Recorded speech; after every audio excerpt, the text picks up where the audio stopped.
Sumainyo ang Panginoon. At sumayo rin. Ang mabuting balita ng Panginoon ayon kay San Juan. Papuri sa iyo, Panginoon. Noong panahong iyon, sinabi ni Jesus sa kanyang mga alagad, "Sinasabi ko sa inyo, tatangis kayo at magdadalamhati, ngunit magagalak ang sanlibutan. Matitigib kayo ng kalungkutan, subalit ito'y magiging kagalakan. Kapag nagdaramdam na ang isang babaeng manganak, siya'y nahapis, sapagkat dumarating ang oras ng kanyang paghihirap. Ngunit pagkapanganak, hindi na niya naalaala ang hirap. Siya'y nagagalak dahil ipinanganak na sa sanlibutan ang isang sanggol. Gayon din naman kayo. Nalulumbay kayo ngayon, ngunit muli akong makipagkita sa inyo at mag-umapaw sa puso ninyo ang kagalakang hindi maagaw ni naman. Hindi na kayo kailangang magtanong sa akin sa araw na iyon." Ang mabuting balita ng Panginoon. Pinupuri ka namin, Panginoong Heso Kristo. Magsupo muna tayong lahat. Isang mapagpalang araw po sa inyong lahat. Purihin po natin ang ating Pong Hesus Nazareno. Ang ating Panginoong Hesus na nabuhay muli ay aakyat na sa langit sa darating na linggo. At tayo ay mabigyan na ng pagkakataon at pag-asa na may luklukan tayo sa kalangitan. Makapunta sa langit. Sinong gustong pupunta sa langit, pumalakpak ng malakas? O gusto natin ang langit? Masaya tayo, hindi magalak tayo. Pero yan ay binayaran ng ating Panginoon. Ang kanyang pagbayad ay niraan sa napakahirap na paraan. Pero kanya pong binayaran sapagkat mahal tayo ng ating pong Hesus Nazareno. Palakpakan po natin ang ating pong Hesus Nazareno na tayo'y tinabos, magkaroon tayo ng buhay na kasiyasya sa kalangitan. Masaya, magalak. Yun po ang tema sa araw ngayon. Sa salitang Hebreo, ang kagalakan, Shemka. Pero ang atin pong Ebanghelyo ngayon nakasulat sa Koinokona Griego sa orihinal. Hindi po nakasulat sa Latin, hindi po nakasulat sa English, sa orihinal. Sa Koinokona Griego, Kara. Kara, ibig sabihin, kagalakan. Kaya sinasabi ng ating Panginoon, sinasabi ko sa inyo, tatangis kayo at manahati, ngunit magagalak ang sanlibutan. Matigib kayo ng kalungkutan, subalit magiging kagalakan. Napakaganda po ang pagkasulat niyan sa ating Ebanghelyo. Lipahimon is karan ginisitay. Magiging kagalakan. Kaya maganda rin ang pagkasalin ito sa kasunod kasi ng Koinokona Griego ay Latina Vulgata. Prestitia vistra vertitur in gaudium. Sa atin pong salita, magiging kagalakan. Sa atin kasing salita, mayroon pong kasiyahan at mayroong kagalakan. Akala natin kaparehas yan, pero hindi po. Pagsabihin kasiyahan, ito po ay pangkalahatan. Pagsabihin kasing kagalakan, ito ay mayroong spiritual na kahulugan. Kaya yun po ang ginagamit sa ating ebanghelyo. Yung karanasan ni San Pablo, sa ating unang pagbasa, ating unang pakinggan sa Gawa ng mga Apostol, Kapitulo 18, versos 6 hanggang 18, na siya ay pinagtangkaan ng mga Hudyo na pahirapan, isinumbong kay Galyon, pero walang silbi ang kanilang paratang. Kaya nagkaroon ng kagalakan si San Pablo at ang mga apostol na nagpahayag ng ebanghelyo kasi sinabi ng Panginoong Hesus na huwag sila matakot si San Pablo sa ipagpatuloy niya ang pagpapahayag ng ebanghelyo dahil marami ang mananalig sa lugar na iyon. At dito matupad ang sinasabi sa Salmo 46 na ang hari ng sangkalupaan na ang Diyos ay makapangyarihan, siya ang magdala ng tunay na tuwa. Tuwa, ito rin ay sa salitang Hebreo, Shemka.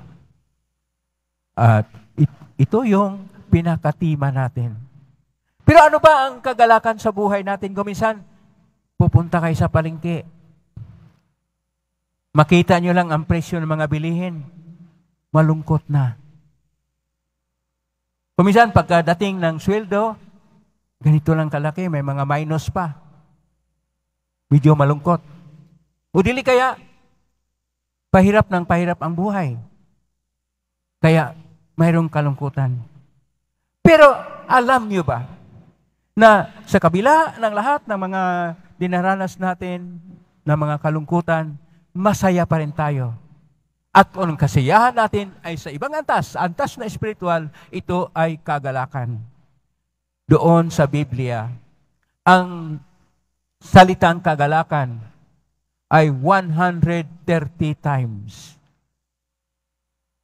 430 na beses na ulit na importante pala ang salita ng kagalakan. Dahil ang tunay na kagalakan ay ang manatili sa Diyos. Kaya nga ang ating mga pagbasa ngayon ay magsabi sa atin, hindi po ang kagalakan sa mundo ang tunay. Ang kagalakan sa mundo ay pike. Yung iba, maglalasing, kala nila, masaya na sila. Pagkatapos, hindi rin. Yung iba, nagdudruga, pagkatapos, siraulo, makulong pa. Yung iba, kung ano-ano ginagawa para sa mga panandalian na kaligayahan sa mundo, pero hindi tunay.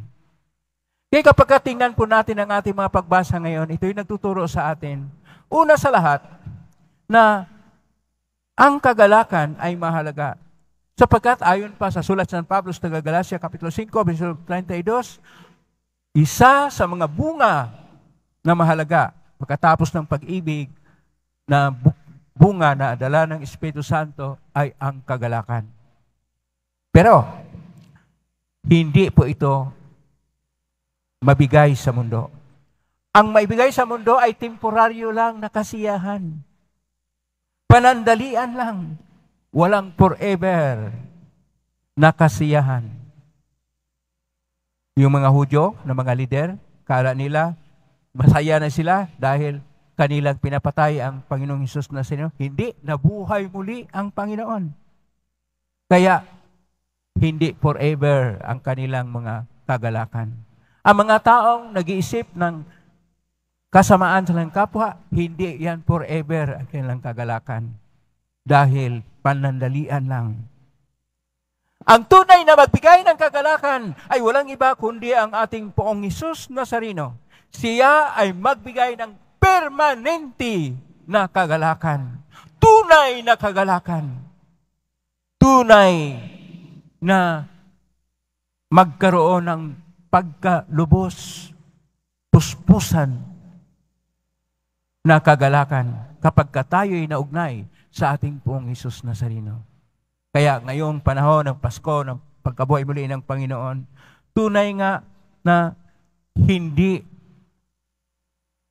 mapunta sa iba ang kagalakan. Yun ang sinasabi sa Ebanghelyo ni San Juan, Kapitulo 16, verso 22. Sapagkat ang kagalakan na hatid ng ating Panginoon ay ang kaligtasan para sa ating lahat na hindi po madali. Sapagkat ayon pa sa sulat sa mga Hebreo, Kapitulo 2, verso 10, dumaan sa paghihirap ng ating Panginoong Hesus. Sapagkat ang ating Panginoon, siya ang daan ng tunay na kagalakan sa buhay. Sapagkat siya ay nagpakasakit at tinanggap niya ang kasalanan nating lahat at tayo naligtas.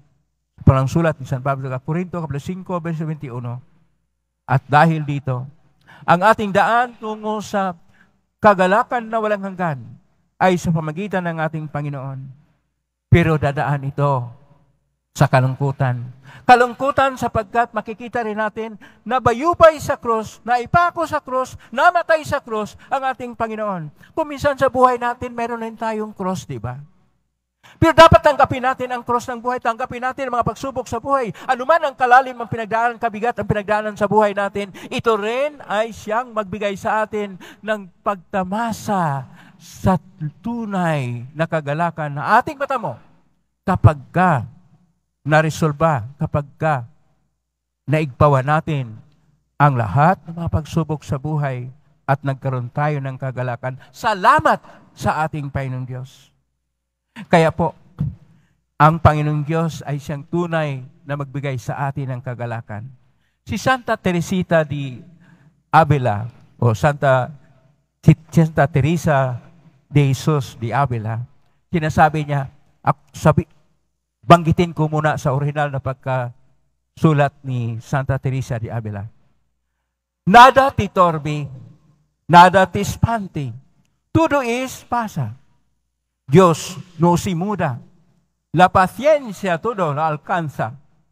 Quien a Dios tiene, nada le falta, solo Dios basta.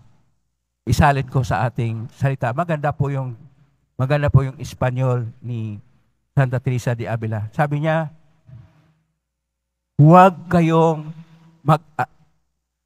mag-aalinlangan at mabalisa. Wala namang makatakot sa inyo.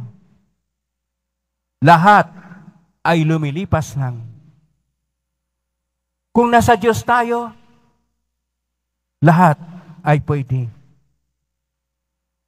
Kung tayo may pasensya, makarating tayo sa ating paroroonan. At kung sino mang mayroong Diyos, hindi magkukulang. Sapat na ang Diyos. Pakisabi sa katabi mo, sapat na ang Diyos. Sapat na ang Diyos, magalak tayo sapagkat kung mayroong Diyos tayo sa ating mga puso, ang tunay na kagalakan ay sumasa atin. Kaya sapat na ang Diyos sa buhay. Dapat Diyos ang siyang mamuno, dapat ang Diyos ang siyang Panginoon, dapat ang Diyos ang pumupuno, dapat ang Diyos ang siyang magbigay ng kabuluhan na ating buhay upang ang buhay natin ay magalak at kagalakang walang hanggan. Amen? Purihin natin ang Diyos.